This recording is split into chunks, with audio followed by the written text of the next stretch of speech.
ทางการของสปป.ลาวทำการส่งผู้ต้องหาสัญชาติไทยลักลอบเปิดเว็บพนันออนไลน์จำนวน100กว่าคนให้กับทางการไทยอีกครั้งหนึ่งเพื่อไปดำเนินคดีตามระเบียบกฎหมายของไทย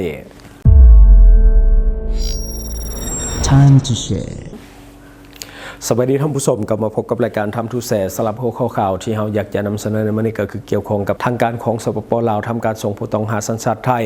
ลักลอบเปิดเว็บพนันออนไลน์จำนวน100กว่าคนให้กับทางการไทยเพื่อดำเนินคดีอยู่ที่ประเทศไทยโดยหลังจากที่ว่าส่งไปเมื่อก่อนแต่ว่าเมื่อนี้ต้องได้ส่งอีกรอบหนึ่งตามการรายงานข่าวของแฟนเพจความสงบหรือว่าลาว Security News ให้รู้ว่าในวันที่22พฤษภาคม2026โดยปฏิบัติตามระเบียบกฎหมายและกลไกการร่วมมือเวียกงานตำรวจระหว่าง2ประเทศ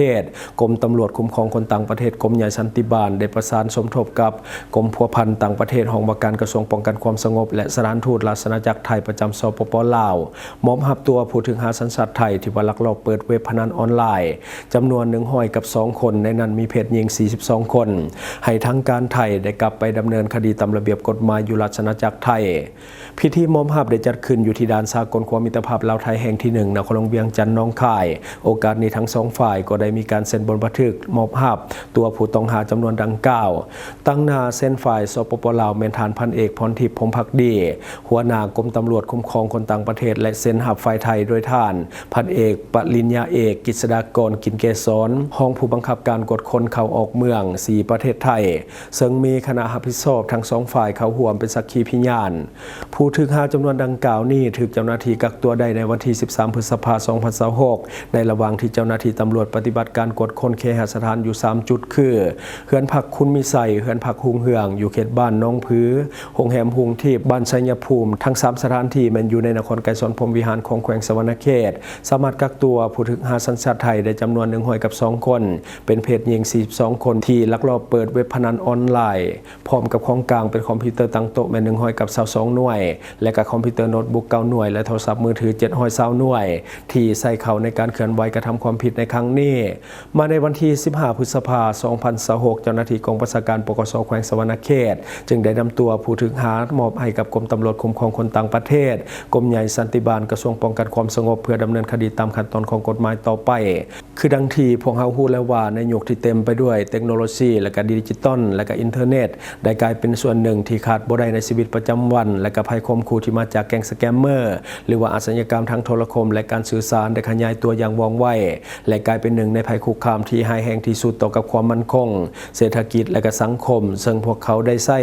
วิธีการต่างๆโดยหลายรูปแบบในการเช่าหรือว่าใช้พื้นที่เช่นโรงแรมอพาร์ตเมนต์ห้องแถวหรือว่าเรือนพักเป็นบ่อนดำเนินงานที่เสื่องซ่อนและก็เปลี่ยนที่ตั้งไปเรื่อยๆเพื่อหลีกเลี่ยงการติดตามของเจ้าหน้าที่กลุ่มแก๊งเหล่านี้ยังมีการจัดเป็นระบบโดยมีสายบังคับบัญชาและก็การจ่ายเงินให้กับผู้ที่ว่าถูกหลอกลวงหรือว่าผู้บังคับใช้งานต่อกับปัญหาดังกล่าวจึงขอฝากเตือนมายังพ่อแม่ประชาชนในสังคมจงมีสติในการใช้สื่อสังคมออนไลน์เพื่อบ่ให้ตกเป็นเหยื่อของกลุ่มแก๊งดังกล่าวซึ่งได้ส่งผลกระทบต่อกับชีวิตและจิตใจเฮ็ดให้สังคมบ่มีความสงบและก็บ่เป็นระเบียบเรียบร้อยถ้าหากท่านใดพบเห็นบุคคลหรือว่ากลุ่มคนน่าสงสัยแม่นให้แจ้งต่อเจ้าหน้าที่อย่างรีบด่วนหรือว่าสามารถโทรแจ้งสายด่วน1533ศูนย์ต้านการหลอกลวงทางออนไลน์อันนี้ก็คือในของข่าวหลังจากที่ว่าเฮาได้ส่งสแกมเมอร์ชาวไทยกลับประเทศในมื้อก่อนมามื้อนี้ก็คือทำการส่งอีกครั้งหนึ่งแต่ว่ามื้อนี้จะบ่หลายปานใดก็คือ100กว่าคนส่งในสแกมเมอร์บุกลาวไลน์เนาะก็คือสแกมเมอร์ชาวไทยนี่ถือว่าบุกลาวไลน์จับได้เป็นจำนวนหลายแล้วก็มีการส่งตัวกลับเป็นจำนวนหลายเช่นเดียวกันเมื่อก่อนส่งไป300กว่าแต่ว่ามื้อนี้ส่งไป100กว่าคือตอนนี้กลายเป็นว่าบ่แม่นแต่จีนที่ว่าเป็นสแกมเมอร์ทั้งไทยทั้งเวียดนามตั้งฐานในลาวเต็มไปหมดบ่ฮู้ว่าเขาจะเคลื่อนไหวโซโกงในลาวแน่หรือว่าในต่างประเทศแน่ก็ยังบ่ฮู้คือกันเนาะเป็นกำลังใจให้เจ้าหน้าที่ทุกท่านในการปฏิบัติงานเนาะก็คือมันอาจจะมีความเสี่ยงเพราะว่าเฮาเองก็บ่ฮู้ว่าเขาจะมีอาวุธหรือว่าอย่างต่างๆเพราะว่ามันเป็นกลุ่มใหญ่เนาะและก็ที่สำคัญพวกนี้เป็นอาชญากรหรือว่าเป็นอาชญากรข้ามชาติเนาะซึ่งต้องได้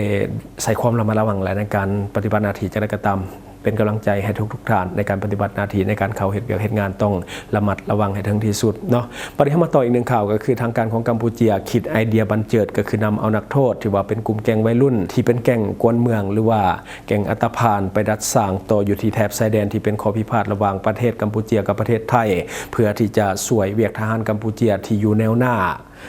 กรมใหญ่คุ้มครองข่ายคุมขังกัมพูเชียได้ดำเนินการยกย้ายนักโทษที่ว่าเป็นกลุ่มวัยรุ่นกวนเมืองหรือว่ากลุ่มอัตภานจำนวนทั้งหมดมัน790 คนจากข่ายคุมขังต่างๆที่ว่าอยู่ในทั่วประเทศกัมพูเชียไปรับโทษต่ออยู่ที่ข่ายคุมขังในเขตชายแดน2แห่งคือศูนย์อบรมดัดสร้างแห่งที่4แขวงโพธิสัตว์จำนวน651คนและข่ายคุมขังแขวงอุดมมีไซหรือว่าอุดมเมนเจยก็คือจำนวน139คนจุดประสงค์และก็รูปการของการปฏิบัติงานในครั้งนี้ก็คือข้อที่1เพื่อเป็นการดัดสันดานและก็ฝึกวิชาชีพเน้นการฝึกอบรมดัดสร้างและก็ลดผ่อนพฤติกรรมความห่าวของวัยรุ่นโดยผ่านการฝึกทักษะอาชีพที่ว่าเป็นประโยชน์แก่ส่วนรวมและข้อที่2ก็คือช่วยเหลือเรื่องของกองทัพและก็แนวหน้าปฏิบัติตามคำแนะนำของสมเด็จฮุนมาเนตนายกรัฐมนตรีของกัมพูเชียที่ให้สถาบันความมั่นคงและก็ร่วมกันส่งกลุ่มวัยรุ่นดังกล่าวไปช่วยเวียกกองวิศวกรรมและก็กองทัพแนวหน้าของกัมพูเชียหมายเหตุก็คือกลุ่มนักโทษเหล่านี้จะบ่ได้ถืออาวุธโดยบ่แม่นทหารก็คือนายกรัฐมนตรีฮุนมาเนตก็คือได้ยืนยันว่าจะบ่มีการให้กลุ่มวัยรุ่นเหล่านี้ถืออาวุธไปสู่โหบแต่ว่าแม่นไปสู่เวียกสนามโหบเป็นต้นแม่นเวียกการก่อสร้างการเทเบตงคุมรถไผ่และก็ปลูกฝังเลี้ยงสัตว์เพื่อเป็นเสบียงอาหารให้กับทหารกัมพูเชียที่ว่าอยู่แนวหน้าเนาะอันนี้ก็คือในของข่าวนับว่าเป็นไอเดียที่ดีเราใส่คนให้มันถึกเป้าหมายพวกวัยรุ่นกวนเมืองส่วนใหญ่ที่ว่ากำลังอยู่ในวัยกำลังห่าวเนาะก็คือขนองวัยที่มีกำลังเหือแห้งร้ายแล้วก็เลี้ยงไว้แล้วล่ะก็จะเสียเขาสุกเนาะนำไปใส่เวียกในกระดีเนาะก็ยิงเป็นเวียกชายแดนที่ว่ากำลังมีข้อพิพาทกับประเทศไทยกันยิงได้ดัดสันดานกลุ่มคนเหล่านี้ไปในเวลาเดียวกันว่าง่ายๆก็คือเอาไปบอนสงครามเนาะก็คือเหตุให้พวกนี้รู้สึกยันกลัวแล้วก็มีการดัดแปลงดัดเปลี่ยนพฤติกรรมของตนเองแล้วก็เปลี่ยนแปลงนิสัยตนเองให้กลายเป็นคนดีของสังคมบ่เป็นกวนแก่งกวนเมืองอย่างที่ผ่านมาเนาะอันนี้ก็คือสิ่งที่มันเกิดขึ้นในพันธบัตรของเฮาเนาะก็ถือว่าเป็นไอเดียที่ดีน่าจะนำไปปฏิบัติในหลายประเทศได้เนาะข่าวสารที่หลากหลายนำเสนอได้โดนใจวิเคราะห์ตรงประเด็นแค่เนื้อหาก็ฟังง่ายอัปเดตข่าวเล่าทุกแบบทุกสไตล์ฟังกันสบายที่ช่องทางทูแชร์ทางทูแชร์ทางทูแชร์ทางทูแชร์เราครบเครื่องข่าวคนเล่าแท้ๆนำเสนอลงคลิปใหม่ทุกวันเปิดมาเมื่อไรก็ได้เจอให้ชมกันฟรีเสิร์ฟสิ่งดีๆให้เสมอข่าวราวยุคใหม่ไว้ใจไทม์ทูแชร์ไทม์ทูแชร์ไทม์ทูแชร์ไทม์ทูแชร์เราพบกันทุกช่องทางลงคลิปแบบจุใจที่ YouTube ก็ดูได้ทุกวัยทุกยุคที่ Facebook ก็มีข่าวที่หลากหลายที่ TikTok ก็วิเคราะห์ก็ชับใหญ่ข่าวเรายุคใหม่ไว้ใจไทม์ทูแชร์ไทม์ทูแชร์ไทม์ทูแชร์ไทม์ทูแชร์เราไทม์ทูแชร์ไทม์ทูแชร์ไทม์ทูแชร์เราข่าวเรายุคใหม่ไว้ใจไทม์ทูแชร์ไทม์ทูแชร์ครบเครื่องดื่มข่าวคนเล่าแท้ๆนำเสนอลงคลิปใหม่ทุกวันเปิดมาเมื่อไรก็ได้เจอให้ชมกันฟรีเสิร์ฟสิ่งดีๆให้เสมอข่าวเรายุคใหม่ไว้ใจไทม์ทูแชร์ไทม์ทูแชร์ไทม์ทูแชร์ไทม์ทูแชร์เราพบกันทุกช่องทางลงคลิปแบบจุใจที่อันนี้คือสิ่งที่เราเก็บมาเล่าสู่ฟังหวังว่าท่านจะได้รับสาระดีๆสำหรับท่านที่ว่าเบิ่งรายการเฮาอยู่คิดเห็นจะได้กับสิ่งที่มานำเสนอไปก็อย่าลืมฝากไว้ภายใต้คอมเมนต์ของเฮาและข้าพเจ้าจะเข้าไปอ่านด้วยตนเองขอขอบใจช่องทางที่คุณสามารถรับชมข่าวสารจาก Time to Share Studio Fanpage Time to Share Laos YouTube Time to Share TikTok Time to Share Laos Facebook สิงห์ดาราสายลิน